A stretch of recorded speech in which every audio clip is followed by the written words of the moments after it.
ایک وقت وہ بھی تھا جب اس دنیا کا نقشہ عثمانی رنگ میں رنگا ہوا تھا۔ 600 سال تک قائم رہنے والی عظیم سلطنت چند ہی دہائیوں میں زمین بوس ہو گئی۔ کیسے؟ یہ عظیم سلطنتیں مر کیسے جاتی ہیں؟ جب یورپ سائنسی میدانوں میں دن رات آگے بڑھا تھا، تب ہمارے اعلی حکمران کیا کر رہے تھے؟ عالی شان عثمانی سلطنت میں Newton, Einstein, Darwin, Edison, Tesla ان جیسے لوگ آخر کیوں پیدا نہ ہو سکے؟ عثمانی سلطنت پر یورپ کا مرد بیمار ہونے کی پھپتی کس نے کسی؟ بیت المقدس کے دفاع کو جاتی آل رشید کی فوج کو آل سعود نے راستے میں روکا تاکہ انگریز جنگ جیت کر ایک یہودی ریاست قائم کر سکیں۔ کیا واقعی یہ درست ہے؟ حقیقت کیا ہے؟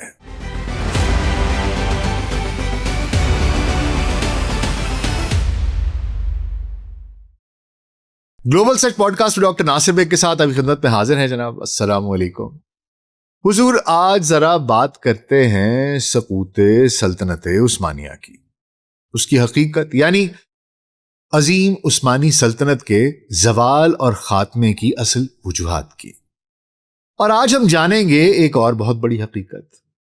آج کے بعد جب کوئی آپ سے پوچھے گا کہ اپنے عہد کی سپر پاور ہونے کے باوجود مسلمان علمی اور سائنسی ترقی میں پیچھے کیوں رہ گئے، تو آپ کے پاس مکمل اور مدلل اور ایک ایسا سنجیدہ جواب ہوگا جو سوال کرنے والے کو یہ نکتہ گہرائی میں سمجھا دے گا کہ لاکھوں مربع میل پر حکومت کرنے والی ریاست ایک بھی نیوٹن یا آئنسٹائن کیوں پیدا نہ کر سکی۔ چلیے سلطنت عثمانیہ ہی سے اپنی بات کا آغاز کرتے ہیں۔ وہ سلطنت جس کے غروب آفتاب نے پوری مسلم دنیا کا مقدر بدل دیا، وہ جس پر کبھی کیسا عروج تھا۔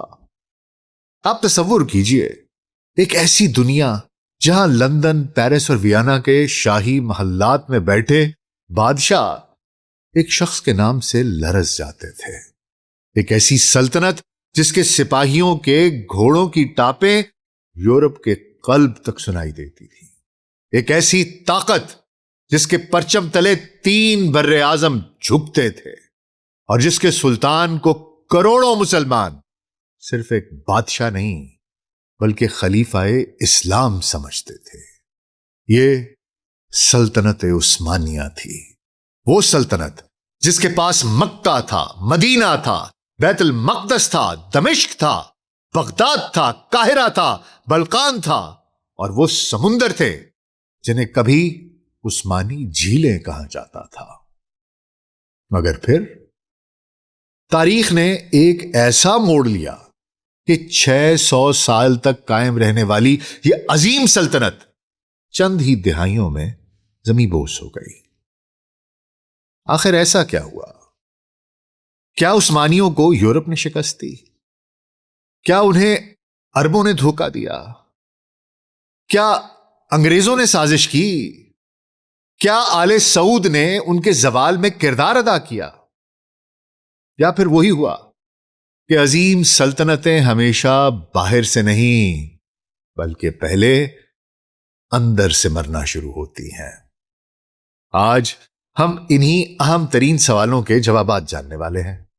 تو حضور اگلے 10 سے 15 منٹ کے لیے دھیان ذرا ادھر، اور اگر ہمارا کانٹینٹ پسند آ رہا ہے تو ویڈیو کو لائک اور چینل کو سبسکرائب کر دیجیے گا۔ تو آئیے آغاز کرتے ہیں۔ حضور ایک وقت وہ بھی تھا جب اس دنیا کا نقشہ عثمانی رنگ میں رنگا ہوا تھا۔ اگر آپ 17ویں صدی کے اوائل میں دنیا کا نقشہ کھولتے تو آپ کو ایک حیرت انگیز منظر نظر آتا۔ مشرق سے مغرب تک، شمال سے جنوب تک ایک عظیم سلطنت پھیلی ہوئی تھی، سلطنت عثمانیہ۔ عثمانی سلطنت کی بنیاد 1299 میں عثمان اول نے رکھی۔ ایک چھوٹی سی ترک ریاست سے شروع ہونے والی یہ سلطنت اگلی چند صدیوں میں دنیا کی سب سے طاقتور سلطنتوں میں شمار ہونے لگی۔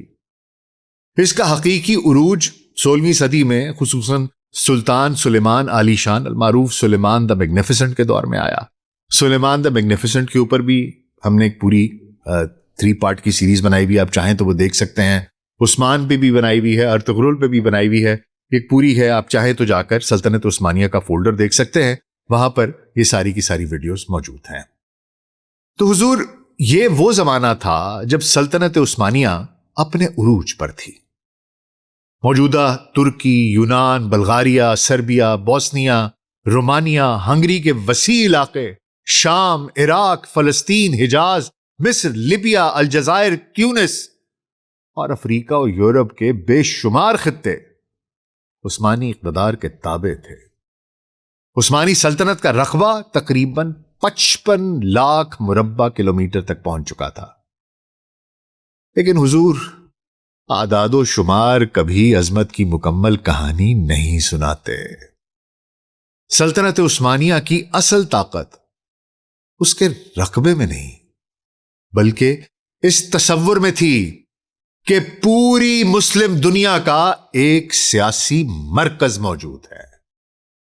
جب مکہ سے اذان بلند ہوتی تو اس کی سیاسی گونج استنبول تک سنائی دیتی. جب بیت المقدس میں کوئی مسئلہ پیدا ہوتا تو اس کا فیصلہ بوسفورس کے کنارے بیٹھا ایک سلطان, ایک خلیفہ کرتا تھا. اور جب یورپ جنگ کی تیاری کرتا تو اسے معلوم ہوتا تھا کہ سامنے کوئی معمولی ریاست نہیں بلکہ دنیا کی سب سے طاقتور سلطنتوں میں سے ایک کھڑی ہے. لیکن اتنی عالی شان ریاست بھی بالآخر فنا ہو گئی. یہ عظیم سلطنتیں مر کیسے جاتی ہیں؟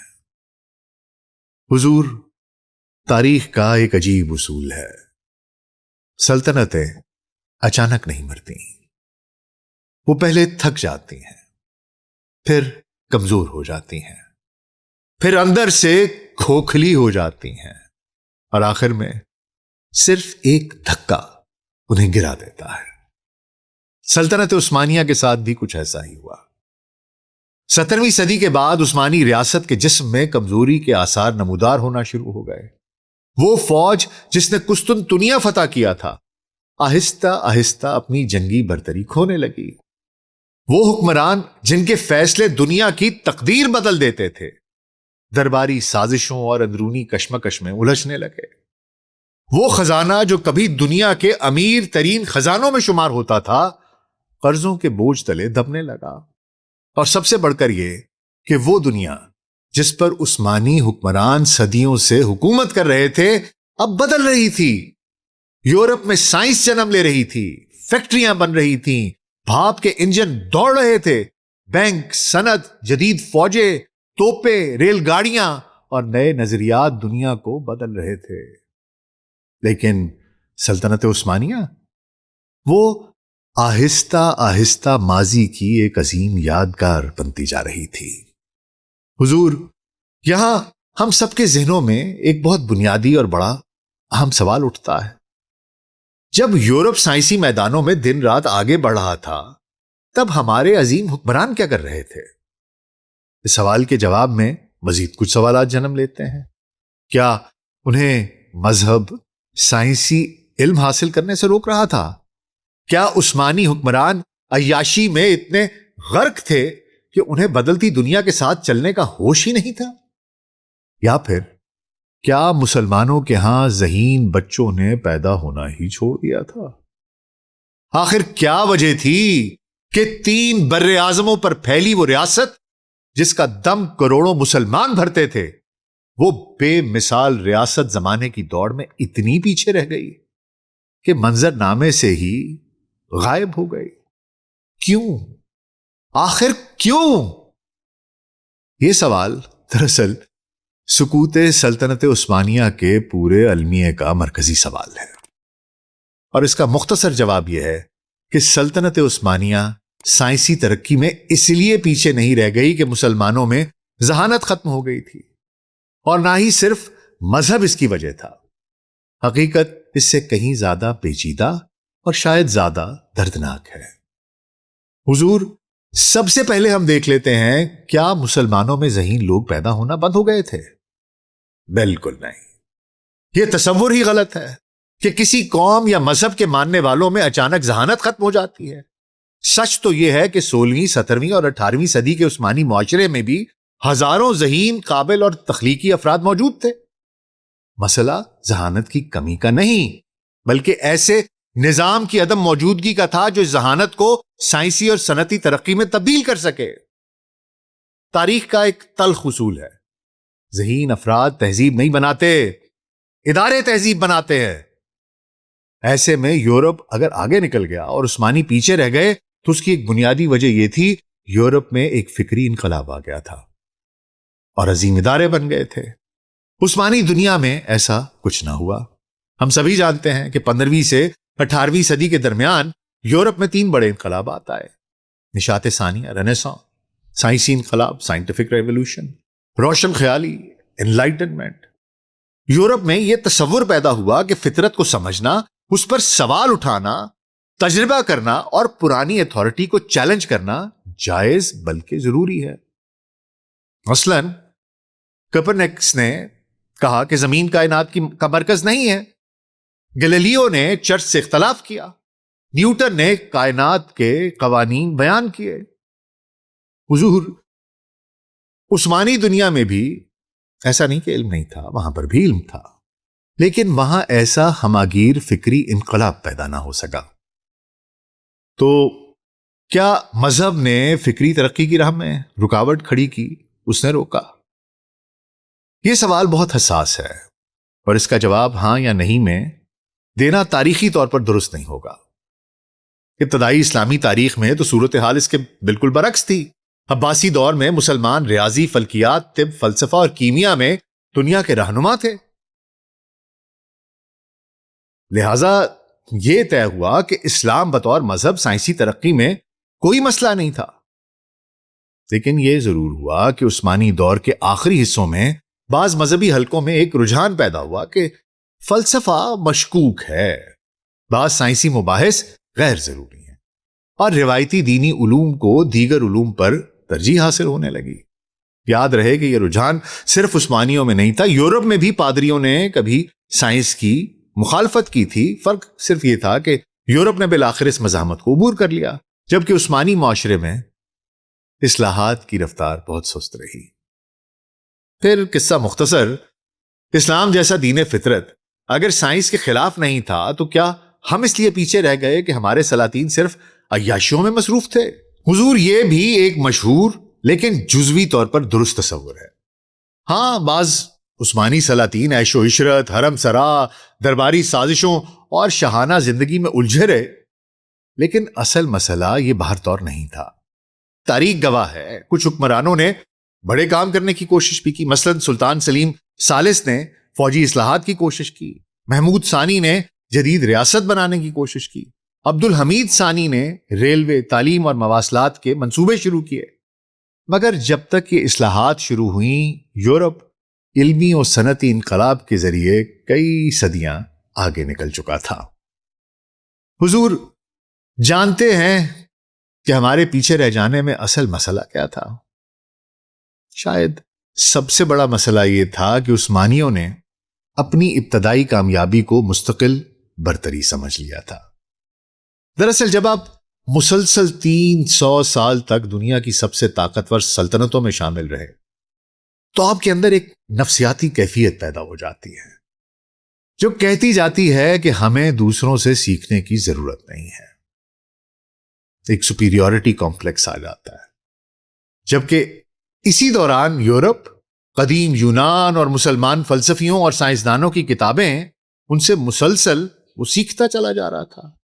وہ نئی یونیورسٹیاں بنا رہا تھا، سائنسی اکیڈمیاں بنا رہا تھا، تجربہ گاہیں بنا رہا تھا، صنعت کو فروغ دے رہا تھا اور علم کو طاقت میں تبدیل کر رہا تھا۔ پرنٹنگ پریس کی مثال ہی دیکھ لیجئے۔ یورپ میں 15ویں صدی میں پرنٹنگ پریس نے علم کا انقلاب برپا کر دیا تھا، لیکن عثمانی دنیا میں عربی رسم الخط میں بڑے پیمانے پر چھپائی کا عمل بہت دیر سے عام ہوا، دیر سے شروع ہوا۔ وجوہات مختلف تھی کہ جی خوش نویسوں کے معاشی مفادات تھے، مذہبی احتیاط تھی، انتظامی سست روی تھی اور ریاستی ترجیحات تھیں۔ نتیجہ یہ ہوا کہ علم کی اشاعت کی رفتار یورپ کے مقابلے میں بہت کم رہی۔ حضور عظیم ترقی کی راہ پر پیچھے رہ جانے کی شاید سب سے بڑی وجہ یہ تھی کہ سلطنت عثمانیہ کی سب سے بڑی طاقت ہی اس کی سب سے بڑی کمزوری بن گئی۔ اتنی وسیع سلطنت کو چلانے کے لیے فوج چاہیے، ٹیکس چاہیے، بغاوتیں دبانی تھیں، سرحدیں بچانی تھیں، درباری سیاست سنبھالنی تھی۔ ریاست کا زیادہ تر ذہنی اور مالی سرمایہ بقا کی جنگ میں خرچ ہونے لگا، نہ کہ نئے علم کی تحقیق اور تخلیق میں۔ حضور، یہ ساری باتیں اپنی جگہ درست ہو سکتی ہیں، لیکن آپ اگر مجھ سے صرف ایک وجہ پوچھیں تو میں یہی کہوں گا، سلطنت عثمانیہ اس لیے نہیں گری کہ مسلمانوں میں ذہین بچے پیدا ہونا بند ہو گئے تھے، وہ اس لیے گری کہ اس نے ایسے ادارے، ایسی ثقافت اور ایسا نظام پیدا نہیں کیا جو ذہین بچوں کو سائنسدان، معجد، صنعتکار اور انقلابی مفکر بنا سکے۔ اور شاید تاریخ کا سب سے دردناک سبق یہی ہے، کوئی تہذیب اس وقت زوال کا شکار نہیں ہوتی جب اس کے لوگ بے وقوف ہو جائیں، بلکہ وہ اس وقت زوال پذیر ہوتی ہے جب اس کے بڑے لوگ بھی یہ یقین کرنے لگیں کہ انہیں اب کچھ نیا سیکھنے کی ضرورت نہیں ہے۔ پھر اسی اہم سوال پر غور کیجئے، آخر عثمانی سلطنت میں نیوٹن، آئنسٹائن، ڈارون، ایڈیسن یا ٹیسلا جیسے لوگ کیوں پیدا نہ ہوئے؟ اور اس کا جواب بھی دلچسپ ہے، شاید وہ پیدا ہوئے ہوں لیکن ان کے لیے جدید یونیورسٹیاں نہیں تھیں، آزاد تحقیقی ادارے نہیں تھے، سائنسی جرائد نہیں تھے، صنعتی سرمایہ نہیں تھا، اور ایسا سماجی ماحول نہیں تھا جو انہیں اپنے وقت سے آگے سوچنے کی اجازت دے۔ تصور کیجئے کہ آئزک نیوٹن اگر 17ویں صدی کے انگلینڈ کی بجائے 18ویں صدی کے کسی دور افتادہ عثمانی صوبے میں پیدا ہوتے تو شاید وہ بھی ایک مدرس، قاضی، سرکاری محرر یا درباری نجومی بن کر رہ جاتے۔ اور اگر البرٹ آئنسٹائن 19ویں صدی کے اواخر کے کسی عثمانی سلطنت میں پیدا ہو جاتے تو ممکن ہے کہ ان کی ذہانت کا اظہار کسی اور شعبے میں ہوتا، کیونکہ جدید طبیعیات کا اس کی وہ پوری علمی دنیا ہی ان کے ارد گرد موجود نہ ہوتی جس نے انہیں آئنسٹائن بنا دیا تھا۔ بے شک مسئلہ یہ نہیں تھا کہ ہمارے یہاں ذہین بچے پیدا ہو نہیں رہے تھے، مسئلہ یہ تھا کہ خبت عظمت کی شکار سلطنت ایسے ادارے، ایسی ثقافت اور ایسا ماحول پیدا نہ کر سکی جہاں ذہین بچے دنیا بدلنے والے فلسفی اور سائنسدان بن سکتے۔ اور شاید سقوط سلطنت عثمانیہ کی سب سے تلخ سطروں میں سے ایک یہی ہے، عثمانی سلطنت میں ذہانت کی کمی نہیں تھی، کمی اس نظام کی تھی جو ذہانت کو دریافت، پروان اور آزاد کر سکے۔ حضور، اپنی عظمت پر ناز کرتے رہنے اور جدید علوم سے دوری کے باعث 19ویں صدی تک صورتحال اتنی خراب ہو چکی تھی کہ روس کے زار نکولس اول نے عثمانی سلطنت کو ایک ایسا لقب دیا جو آج بھی تاریخ کی کتابوں میں درج ہے، یورپ کا مرد بیمار۔ یہ صرف ایک توہین آمیز جملہ نہیں تھا، یہ دراصل ایک اعلان تھا، یہ اعلان کہ یورپ کی بڑی طاقتیں اب عثمانی سلطنت کو بچانے کے بارے میں نہیں بلکہ اس کی لاش تقسیم کرنے کے بارے میں سوچ رہی ہیں۔ روس انتظار کر رہا تھا، برطانیہ انتظار کر رہا تھا، فرانس انتظار کر رہا تھا، اور ان تمام گدھوں کے ذہن میں ایک ہی سوال تھا، جب عثمانی سلطنت مرے گی تو اس کی میراث کس کو ملے گی؟ حضور، یہاں یہ تذکرہ کرنا بھی ضروری ہے کہ جنیسری، جو کبھی عثمانی سلطنت کی طاقتور ترین اور وفادار ترین فوج تھی، وقت کے ساتھ ساتھ سلطنت کے زوال کی ایک بہت بڑی وجہ بن گئی۔ 16ویں صدی کے آخر سے انہوں نے جنگی مہارتوں پر توجہ دینے کے بجائے ملکی سیاست، محلاتی سازشوں اور معاشی اجارہ داریوں میں مداخلت شروع کر دی، جس کی وجہ سے وہ میدان جنگ میں جدید یورپی افواج کے مقابلے میں ناکام ہونے لگے۔ مزید برآں اپنی مراعات کو بچانے کے لیے انہوں نے سلطنت میں ہونے والی ہر عسکری اور انتظامی اصلاحات کی پرتشدد مخالفت کی اور کئی ترقی پسند سلاطین کو معزول یا قتل کیا، جس نے مرکزی حکومت کو مفلوج کر دیا۔ یہاں تک کہ 1826 میں سلطان محمود دوم نے ایک خونی آپریشن، واقعہ خیریہ، اس کے ذریعے ان کا مکمل خاتمہ کر دیا۔ لیکن تب تک وہ سلطنت کو دفاعی اور انتظامی طور پر ناقابل تلافی نقصان پہنچا چکے تھے۔ پھر 1914 آ گیا، پہلی جنگ عظیم شروع ہو گئی، توپوں نے گرجنا شروع کیا، دنیا آگ میں جلنے لگی۔ اس خوفناک جنگ میں سلطنت عثمانیہ نے اپنی قسمت جرمنی کے ساتھ باندھ دی۔ حضور، یہاں یہ یاد رہے کہ بہت سے عثمانی وزراء اور سیاستدان پہلی عالمی جنگ میں شامل ہونے کے مخالف تھے۔ ان کا خیال تھا کہ سلطنت پہلے ہی کمزور ہے اور ایک عالمی جنگ اسے تباہ کر دے گی۔ بعد کے واقعات نے بڑی حد تک ان کے خدشات کو درست ثابت کیا۔ بہرحال جنگ میں شامل ہونے کا فیصلہ سلطان محمد پنجم نے بھی نہیں کیا تھا۔ سلطان محمد پنجم مذہبی اور علامتی سربراہ تو تھے، مگر ریاستی پالیسی اور جنگ جیسے بڑے فیصلے ان کے ہاتھ میں نہیں تھے۔ 1913 میں ایک فوجی بغاوت کے بعد 3 طاقتور رہنما جنہیں 3 پاشا یا 3 پاشاز کہا جاتا تھا عملاً سلطنت کے حکمران بن گئے تھے۔ انور پاشا جو کہ وزیر جنگ تھے، جمال پاشا جو وزیر بحریہ تھے، اور طلعت پاشا جو وزیر داخلہ تھے اور بعد میں وزیر اعظم بھی بنے۔ ان میں سے سب سے زیادہ بااثر اور جرمن نواز شخصیت انور پاشا تھے۔ تاریخ بتاتی ہے کہ 1914 تک تو عثمانی سلطنت میں حقیقی اقتدار سلطان کے ہاتھ سے کافی حد تک نکل چکا تھا، کیونکہ ینگ ترک انقلاب، ینگ ٹرک ریولوشن کے بعد ملک میں پارلیمانی نظام بحال ہو گیا تھا۔ اب اقتدار کا اصل مرکز committee of union and progress CUP نامی سیاسی جماعت تھی، جسے عام طور پر ینگ ترک کہا جاتا ہے۔ جنگ عظیم اول میں شامل ہونے اور جرمنی کا ساتھ دینے کا حتمی فیصلہ اسی کمیٹی نے کیا تھا۔ شاید ان رہنماؤں کو امید تھی کہ ایک عظیم جنگ ان کی کھوئی ہوئی عظمت واپس لے آئے گی، مگر حقیقت اس کے برعکس ثابت ہوئی۔ کفکاز کے برف پوش پہاڑوں سے لے کر عرب کے تپتے ہوئے صحرا تک عثمانی فوجیں لڑتی رہیں، ہزاروں نہیں لاکھوں لوگ مرنے لگے، خزانے خالی ہونے لگے، شہر تباہ ہونے لگے۔ اور پھر وہ دن آیا جب بیت المقدس جو صدیوں سے عثمانی اقتدار کا حصہ تھا، انگریز جنرل ایڈمنڈ ایلنبی کے قبضے میں چلا گیا۔ کہا جاتا ہے کہ جب جنرل ایلنبی بیت المقدس میں داخل ہوا تو اس نے علامتی طور پر اعلان کیا، آج صلیبی جنگیں مکمل ہو گئیں۔ اگرچہ مورخین اس جملے کی تاریخی صحت پر بحث کرتے ہیں، لیکن مسلم دنیا کے ایک بڑے طبقے نے اس واقعے کو اسی احساس کے ساتھ یاد رکھا۔ بہرحال 1917 میں برطانوی جنرل ایڈمنڈ ایلنبی کی افواج نے بیت المقدس پر قبضہ کر لیا۔ 1918 تک عثمانی دفاع تقریباً ٹوٹ چکا تھا۔ اکتوبر 1918 میں عثمانی حکومت نے جنگ بندی قبول کر لی اور اس کے ساتھ ہی 600 سالہ سلطنت کا عملی خاتمہ شروع ہو گیا۔ جنگ ختم ہونے کے بعد اتحادی طاقتوں نے عثمانی سلطنت کو تقسیم کرنا شروع کر دیا۔ پھر ایک نئی شخصیت سامنے آئی، مصطفیٰ کمال اتاتürk۔ مصطفیٰ کمال نے ترک قوم پرست تحریک کی قیادت کی اور ایک نئی ترک ریاست قائم کرنے کی جدوجہد شروع کی۔ بالآخر 1 نومبر 1922 کو عثمانی سلطنت کا ادارہ سلطنت ختم کر دیا گیا۔ 2 سال بعد 3 مارچ 1924 کو خلافت کا ادارہ بھی باضابطہ طور پر ختم کر دیا گیا۔ یوں ایک ایسی سلطنت جو تقریباً 6 صدیوں تک قائم رہی، تاریخ کا حصہ بن گئی۔ حضور، یاد رہے کہ اس سلطنت عثمانیہ صرف یورپ سے نہیں لڑ رہی تھی، عرب کے صحرا میں بھی ایک نئی جنگ جنم لے چکی تھی۔ یہ جنگ صرف زمین کی نہیں تھی، یہ اقتدار کی جنگ تھی، یہ وفاداریوں کی جنگ تھی، یہ مستقبل کی جنگ تھی۔